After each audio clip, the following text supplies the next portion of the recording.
जो भाग जो है वो सिर्फ 70,000 to 80,000 है। सर 31 जानेवारीपर्यंत स्थानिक स्वराज्य संस्थांच्या निवडणुका पूर्ण होतील का सर्वोच्च न्यायालयाने दिलेल्या निर्णयानुसार? आणि दुसरं, यामध्ये फेरमतदान जर करायची गरज पडली तर त्याची तारीख कशी स्पेसिफिक असेल का? यामध्ये बघा 31 जानेवारी 2026 पर्यंत सर्व निवडणुका घ्यायच्या आहेत। आम्हाला नगर परिषद नगर पंचायतच्या निवडणुका ऍक्च्युअली मोस्टली 90% आम्ही घेतलेल्या आहेत। आता 10% शिल्लक आहे, ते आपण 20 तारखेला घेणार आहे आणि 21 तारखेला निकाल लागणार आहे। सेकंड एक minute let me complete. Second, महानगरपालिकेचं जे आहे, महानगरपालिकेचं आताच आपण घोषित केलेलं आहे, ते सुद्धा 31 जानेवारीच्या आधी होईल। आता जिल्हा परिषद पंचायत समितीच्या बाबतीत माननीय सर्वोच्च न्यायालयाने आदेश दिलेला आहे की फक्त ज्या जिल्हा परिषद पंचायत समिती याचं रिझर्वेशन जे आहे 50%च्या आतमध्ये जिथे आहे तिथेच तुम्ही घ्या। आता या जिल्हा परिषद पंचायत समिती ज्याच्यामध्ये रिझर्वेशन 50%च्या आतमध्ये आहे त्या फक्त 12 जिल्हा परिषद आहेत आणि या 12 जिल्हा परिषदचं नियोजन आम्ही करतो आहे। आमची अडचण आहे की या निवडणुका जसं विधानसभा लोकसभेच्या निवडणुका असतात त्याच्यापेक्षा खूप कॉम्प्लेक्स या निवडणुका असतात। याच्यामध्ये एकेका प्रभागामध्ये 4 उमेदवार आपल्याला निवडून द्यायचा असतो। नगर परिषद नगर पंचायतमध्ये 1 अध्यक्ष आणि 2 मेंबर निवडून द्यायचा आहे। जिल्हा परिषदमध्ये एक गटासाठी आणि 1 गणासाठी, आणि या इतक्या कॉम्प्लेक्स असल्यामुळे फार मोठ्या प्रमाणात आपल्याला अधिकाऱ्यांची गरज भासते।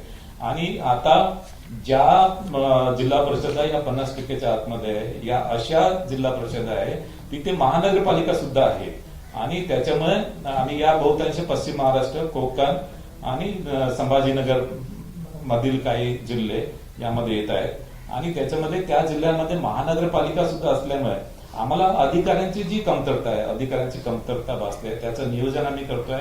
एकदा अधिकारी आम्ही 1-2 दिवसांमध्ये पुन्हा बसणार आहे विभागीय आयुक्तांसोबत बैठक घेऊन, आणि अधिकारी उपलब्ध झाल्याबरोबर आम्ही त्या सुद्धा निवडणुका, आम्ही या 12 जिल्हा परिषद निवडणुका सुद्धा आम्ही घोषित करू आणि 31 जानेवारीपर्यंत आम्हाला करावंच लागेल। कुठल्या निवडणूक घ्यायची गरज पडली तर तारखेची